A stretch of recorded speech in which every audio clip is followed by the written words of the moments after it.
ഇന്നല്ല കേട്ടോ, ഇന്നലെ നമ്മൾ രാവിലെ തൊട്ട് രാത്രി വരെ ഫുഡ് ചലഞ്ച് നടത്തിൻ്റെ വീഡിയോ ആണ് ഇട്ടത്. രാവിലെ എണീറ്റ് ആദ്യം 2 ഗ്ലാസ് വെള്ളം കുടിച്ച്, പിന്നെ ഞാൻ വലിയ 2 ആപ്പിൾ എടുത്തിട്ടാണ് കഴിച്ചത്. അത്യാവശ്യം വലിയ ആപ്പിൾ ആയതുകൊണ്ട് തന്നെ വയറ് നല്ലോണം ഫുള്ളായി. ഇതിൻ്റെ ഇടയ്ക്ക് ഞാൻ പിന്നെ ചോറായിട്ടോ ചപ്പാത്തി ആയിട്ടോ ഒന്നും കഴിച്ചിട്ടൊന്നുമില്ല. ഫ്രൂട്ട്സും വെള്ളവും ജ്യൂസൊക്കെ ആയിട്ട് തന്നെയാണ് കഴിച്ചത്. ഇന്നലത്തെ ദിവസം ഫുള്ളായിട്ട് പോയത്. പിന്നെ ഒരു 12 മണിയായപ്പോൾ നല്ല പുളിയിൽ ഓറഞ്ച് വിചാരിച്ചിട്ട് കണ്ടാൽ നല്ല പുളിയിൽ ഓറഞ്ച് തോന്നും, പക്ഷേ കഴിച്ചപ്പോൾ നല്ല മധുരമുള്ള ഓറഞ്ചിന്.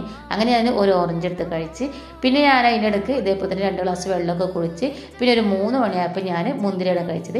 ഇത് ശരിക്കും ജ്യൂസ് അടിക്കേണ്ട മുന്തിരിയാണ്, പക്ഷെ നമ്മൾ ഫ്രൂട്ട് സാലഡ് ആയതുകൊണ്ട് ഞാൻ ഇങ്ങനെയാണ് കഴിച്ചത് കേട്ടോ. പിന്നെ അതിനുശേഷം ഒരു 6 മണിയായപ്പോൾ ഞാൻ മുസമ്പി കഴിച്ച്, അതിൻ്റെ ഇടയ്ക്കൊക്കെ വെള്ളമൊക്കെ കുടിച്ച് മുസമ്പിയാണ് കഴിച്ചത്. ഒരു മുസമ്പി എടുത്തിട്ടാണ് കഴിച്ചത്. ഇത് അത്യാവശ്യം പുളിയൊക്കെ ഉണ്ടായി, പക്ഷേ കഴിക്കാൻ നല്ല ടേസ്റ്റിന് ക്ഷീണം മാറും. അങ്ങനെ ഒരു മുസമ്പി എടുത്ത് കഴിച്ച്, പിന്നെ ഞാൻ പുറത്തൊക്കെ പോയതിന് ശേഷം രാത്രി കഴിച്ചത് ഗ്രീൻ ആപ്പിളാണ് കേട്ടോ. അപ്പോൾ ഇത്രയാണ് ഇന്നലെ കഴിച്ച ഫ്രൂട്ട്സ്. അപ്പോൾ എല്ലാവർക്കും വീഡിയോ ഇഷ്ടപ്പെട്ടോ? ഇഷ്ടപ്പെട്ട ലൈക്ക് ചെയ്യണേ.